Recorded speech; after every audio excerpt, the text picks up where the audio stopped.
प्रभु का विधान निसंदेह परम कल्याण में होता है, तुम्हें संदेह नहीं करना।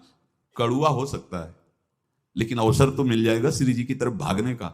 हम अपने को अच्छा साबित करने के लिए पूरा जीवन लगा दें, नहीं भाई, हम नीच आचरण वाले पर हम भागेंगे प्रभु की तरफ, लोक पावन करने वाले महात्मा बन जाओगे। सतरति सतरति लोकांत, इसको बैठा लो, जीवन में काम आएगी ये वस्तु, काम आएगी, क्योंकि विपक्ष जोरदार है, माया कोई साधारण नहीं है। विश्वासी साधक का भगवान स्वयं जुम्मा ले लेते हैं। विश्वासी साधक का भगवान स्वयं, देखो अपने मन में तुम किसी प्रकार की चिंता न रख करके ये आज से विश्वास कर लो कि अब मेरे जीवन में जो होगा, मेरे प्रियाजू के द्वारा किया हुआ विधान परम सुखप्रद होगा, परम मंगलमय होगा। विश्वासी भक्त का जब ये स्वभाव निश्चय हो जाता है कि मेरे प्रभु जो करेंगे वो मंगल करेंगे, तो परिस्थिति बुरी दिखाई दे सकती है, परिस्थिति भयावह दिखाई दे सकती कि अब तो सब गया ऐसा लगेगा, लेकिन वो बहुत बड़े के हाथ में नियंत्रित है परिस्थिति। देखते देखते उस परिस्थिति का परिणाम निश्चिंत, निःशोक और निर्भय कर देने वाला हो जाएगा। भयभीत मत होना। बहुत ही अमृतमयी बातें हैं, अगर अपने साधन पथ पे हम इनको आदर्श मानकर चलें तो बहुत जल्दी आनंद आ जाए। किसी भी अड़चन को तैयार रहो, ये काल क्षेत्र है, मृत्यु क्षेत्र है, कुछ भी कभी भी कहीं भी कैसे भी सबके सब मर सकते हो। अभी यही खंबा टूट जाए, बिल्डिंग गिर जाए, सब मर जाओगे। कहां जाओगे? जहां ऐसे सुन रहे हो ना, ऐसे निकुंज में चलेंगे। अब हमें किसी भी अड़चन से कोई भय नहीं, किसी भी अड़चन से भय नहीं। आप ये खिलवाड़ मत समझे, किसी भी अड़चन कोई तुम्हें नहीं रोक सकता आप श्री जी से मिलने के लिए। ये आगंतुक भय एक स्वाभाविक होता है। जैसे पूज्य श्री मंगनानंद जी सरकार सेनपुर, बहुत उच्च कोटि के ब्रह्मलीन महापुरुष, तो एक चौकी पर ऐसे बैठे हुए थे और बहुत से ऐसे संतजन परमहंस सब बैठे हुए थे और ब्रह्म चिंतन के विषय में चर्चा चल रही थी। तो एक संत आगंतुक आए ऐसे गंगा किनारे। उस समय स्वामी जी कह रहे थे मंगनानंद जी कि एक होता है विचार भय, वो संतों में कभी नहीं होता है, और एक होता है तात्कालिक भय, वो सबको व्याप्त हो जाता है। तो उन्होंने कहा कि स्वामी जी, वैसे हम आपका आदर करते हैं, लेकिन इस बात पर हमारा मतलब मन नहीं बैठ पा रहा है कि जो ब्रह्म स्वरूप को जान गया उसको विचार भय तो होगा ही नहीं, लेकिन स्वाभाविक भय कैसा हो सकता है? तो सिद्ध पुरुष थे। उनका स्वामी जी बैठो, प्रसंग पूरा होने के बाद फिर आपका उत्तर हो जाएगा। ऐसे चौकी लगाई बैठे, और बैठे थे बट वृक्ष के नीचे। तो एक जैसे बाज है, गीद पक्षी है, उस समय तो वो संध्या का समय था, आके ऐसे जे ही बैठा तो खरबर खरबर वो डाल, तो महाराज चौकी के नीचे हो गए जो गंगा किनारे से आए थे ना। तो कहा स्वामी जी ये विचार भय है या स्वाभाविक भय है, या आपको ब्रह्म चिंतन या ब्रह्म बोध नहीं? तो हंस दिए, बोले उत्तर मिल गया। ये स्वाभाविक, जैसे अभी बंदर चीख दे तो सब घबरा जाओगे ना, विचार भय नहीं है ये आगंतुक स्वाभाविक भय। भय विचार भय कि अब जो है ऐसा होगा, ऐसा हो सकता है, नहीं नहीं, वही प्रसंग चल रहा है। भगवान प्रमाण देते चले जा रहे हैं। देखो, कोई भी भय, कोई भी अड़चन अब तुम्हारा अमंगल नहीं कर सकती, पक्का मान लीजिए, डरो मत।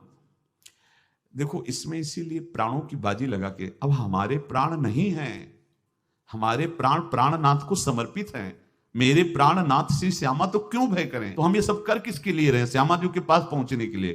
श्यामा जी के पास पहुंच गए, हमें श्यामा जी के पास जाना है। ये बिल्कुल छोटी मोटी बातें, अंदर ये जो सांसारिकता है इसका त्याग करो। आप इस बात को समझो। गुरु गोविंद सिंह, लाखों की समाज बैठी हुई थी, उन्होंने कहा कि अगर तुम आजादी चाहते हो तो तुम्हें अपने प्राण देने पड़ेंगे। हमें खड़ा हो कोई व्यक्ति जो अपने प्राण देना चाहता है, मैं उसे आजादी, आजादी दो प्रकार की, एक प्राकृतिक आजादी और एक दिव्य आजादी, दोनों देने में समर्थ थे गुरु गोविंद सिंह। हाँ, ये सिखों के आचार्य हैं, बहुत ही अध्यात्म बल और शारीरिक बल से भी पुष्ट। एक खड़े हुए हिम्मत करके बोले आ, गड़ासा हाथ में अंदर गए और ऐसा लगा कि उनकी गर्दन उतार दी गई और ऐसे रक्त प्रवाह सा नाली से बहा, जो सबको दिखाई दे रहा था। और कोई है? जब पता ही चल गया कि गर्दन उतारी जा रही, रक्त प्रवाह, वो कहते मुझे तुम रक्त दो, प्राण दो, मैं तुम्हें आजादी दूंगा। 2 3 4 5 अंदर ले जाते, ये आभास भी नहीं होने दिया कि वो जीवित है। 5 तैयार, पूरी सभा में 5 तैयार। बोले ये पंच प्राण प्यारे हैं भाई, इतने से एक एक से 1.25 लाख को परास्त कराऊं, देखना मेरा नाम गुरु गोविंद सिंह न धराऊं, यदि एक एक से 1.25 लाख को परास्त, क्योंकि प्राणों की बाजी समर्पित कर दी। अब क्या भय, माया से आजादी प्राप्त करने के लिए भयभीत होना तो बिल्कुल जीवन में छोड़ दो। विचार भय नहीं होना चाहिए, ये स्वाभाविक भय होगा। अभी कोई ऐसी आवाज आ जाए, वो ऐसे स्वाभाविक होता है, उस पर तर्क वितर्क नहीं किया जाता। विचार भय नहीं होना चाहिए। जानते हो तुम्हारा जीवन, तुम्हारे प्राण, तुम्हारा शरीर हरि को समर्पित है और हरि के अधीन काल है, कुछ नहीं हो सकता, और जो कुछ होगा वो परम मंगल होगा। किसी भी अड़चन को भगवान के सौहार्द के सामने अड़चन मत मानना। हम अगर अड़चन को दूर करने का प्रयास करेंगे तो अड़चन हमें फंसा लेगी, अड़चन। और यदि भगवान पे विश्वास कर लिए तो वही अड़चन अर्चन बन जाएगी, उपासना बन जाएगी। मान लीजिए बात, मान लीजिए आप लोग तो गृहस्थ में देखा होगा, हमने देखा है, बच्चा गिरा, रोने लगा, मां उठाने आई, छाती से लगाया, वो मां के थप्पड़ मार रहा है। यद्यपि वो कुछ जानता नहीं, पर भाव जब उसके देखे, बलिहार है, इस वात्सल्य की बलिहार है, ये मां को मार के कह रहा है, थप्पड़ मार के, अब तू छाती से लगा रही, जब गिरा और चोट लगी तब तू कहां थी, क्यों ले उठाया, ये अधिकार हरि। वो तो अल्पज्ञ मां है, पर हम तो सर्वज्ञ हरि के वात्सल्य में डूबे हुए हैं। हमको तो भय बिल्कुल नहीं होना चाहिए। हां, जानबूझकर इसका दुरुपयोग मत करना। विश्राम की तरफ सत्संग जा रहा है, ध्यान से सुनो। कोई भी अड़चन अब हमको प्रयास नहीं करना उसको दूर करने का, ये जिम्मेवारी हमारे प्रभु की है। और प्रभु के ऊपर अगर आपने भरोसा दृढ़ कर लिया तो हर अड़चन अर्चन बन जाएगी, भगवान की पूजा बन जाएगी। पर देखो, इस बात को लेकर के हमें अशुद्ध आचरण नहीं करना, गंदी बात पे नहीं उतर जाना कि आप बचा लेना जो भगवान हो, तो नहीं बचाएंगे, हम तुम्हें बता रहे। अगर उनको चैलेंज करोगे ना कि सत्संग में सुना है कि आप बचाते हो, बचा लेना भला, तो नहीं बचाएंगे। क्या करेंगे, डबल पिटाई करवाएंगे तुम्हारी, क्योंकि सुन के भी तुम मनमानी कर रहे हो ना, और जब पिटोगे फिर रोगे तो फिर बचा लेंगे। ये लीला बिहारी गुरु हैं, बहुत करुणामय है, इनसे उल्टा मत खेलना, नहीं तो अगर ये उल्टा खेलने लगे तो तुम पहचान ही नहीं पाओगे। कह रहे हैं अपने आचरण को जानबूझकर अशुद्ध ना करो, तुम्हारी सारी बुराइयों की जिम्मेवारी हरि ले लेंगे। शब्द पर ध्यान दीजिए, जानबूझकर तुम अपनी बुराइयों का प्रयोग मत करो, तुम्हारे में जो बुराई है वो श्री हरि स्वयं स्वीकार कर लेंगे, वो ठीक है। जैसे आग में मल पड़े या चंदन या लोहा पड़े या लकड़ी, आग सबको अपना रूप दे देती है, ऐसे हर बुराई हरि में जाके परम सद्गुण बन जाती है। हम जितना अपने आप को अच्छा बनाने का प्रयास करेंगे, ये संसारियों के समझ में नहीं आएगा, परमार्थ के पथिकों के लिए बात है, और यही विश्राम हो जाएगा। हम अपने आप को जितना अच्छा और बड़ा बनाने की कोशिश करेंगे, उतना ही हमारा प्रयत्न हमको नीचा गिरा देगा।